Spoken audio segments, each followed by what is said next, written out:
Hey there, it's been a while since I've made a video, and here's why.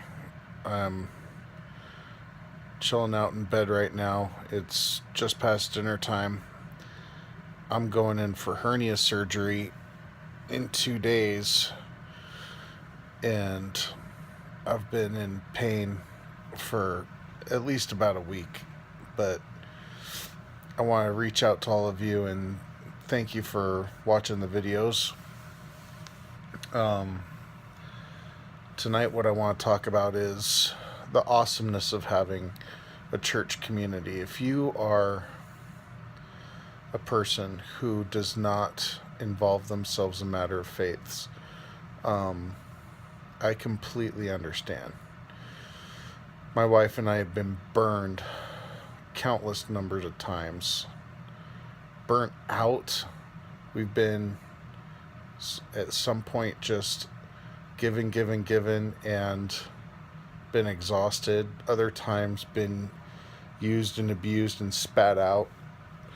But you know what? I want to talk to you tonight about the good times, being in a community of faith. I can count on one hand the number of church communities that we have partnered with in faith and in ministry, and have just seen uh, long lasting relationships come about from them. Um, they're out there. People who care are out there. People who care and believe in God do exist. Um, a lot of times, the Christian community is seen as you got to be American, you got to be Republican, you got to be a gun owner to be a Christian. That's baloney. Um, I'm a moderate. I'm I I don't own guns. I'm not against gun ownership, but I don't personally own guns. The the most dangerous thing I own in my home is an aluminum baseball bat and the knives in our kitchen. Um, we're committed to a peaceful lifestyle, but again, those of you who decide to bear arms and decide to carry weapons, more power to you. God bless you.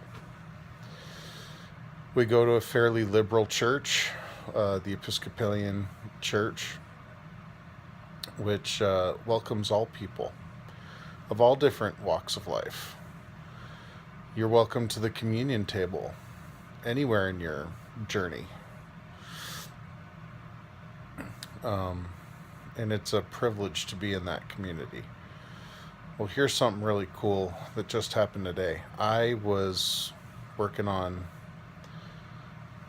some schoolwork and couldn't make it to church. And my wife texts me and says, "Hey, Father Ernie wants to come up and say a blessing over you before your surgery."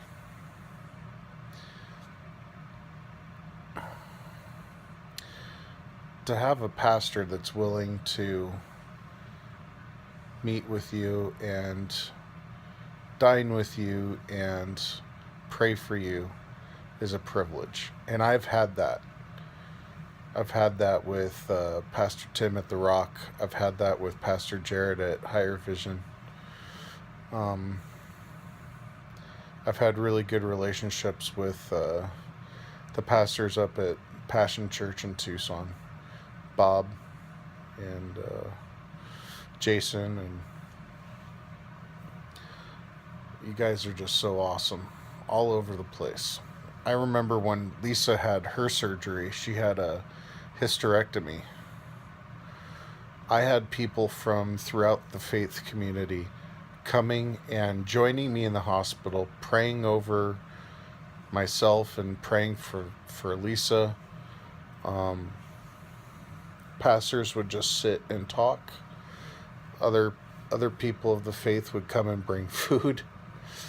Um, it's a huge blessing to be a part of a church community. Um, Here's where the story gets interesting. I'm going to take you back. What am I now? 30. I'll be 39 this year. So 29, 25 years ago. I didn't know. I didn't understand the love of God. I didn't understand parents do the best they can, and they love you tremendously. And sometimes the way love is expressed doesn't get through the walls and barriers of one's heart.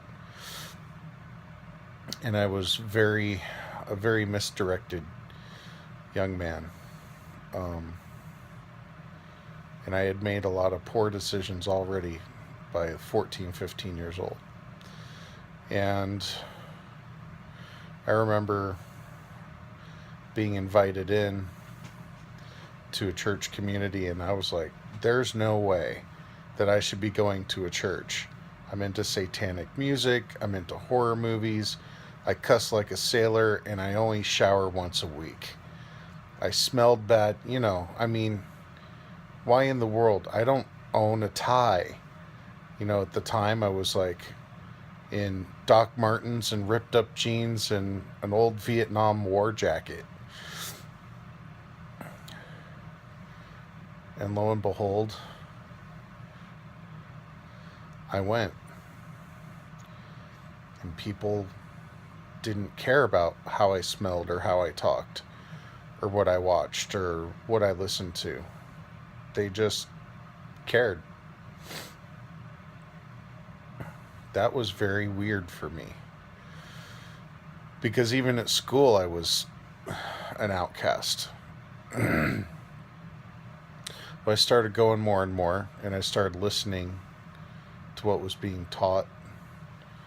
And I accepted Christ. I got baptized. Some would say I drank the Kool-Aid.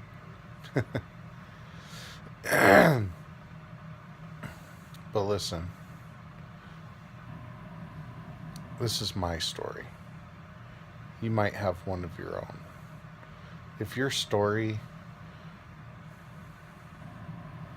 leads you to faith, that's great. If you're not at that point right now, that's okay too. Faith is believing in something that you can't see, that you can't explain. You might experience it, you might just believe it because of what a book says. All I can tell you is this is my faith. I'm interested in knowing what yours is, so if you feel like it, go ahead and go down to the comments section below and share your concept. Share your journey with the rest of our community here. Don't forget to like, give me a thumbs up or a thumbs down.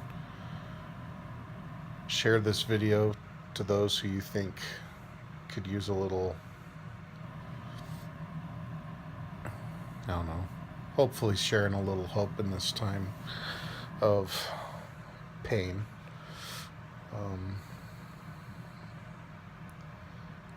Subscribe to the channel if you want. For those of you who already have, thank you. I appreciate it.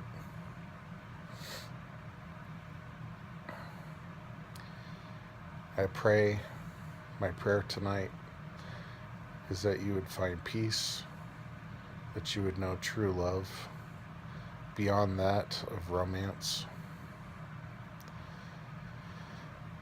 and that you would sleep well tonight. God bless.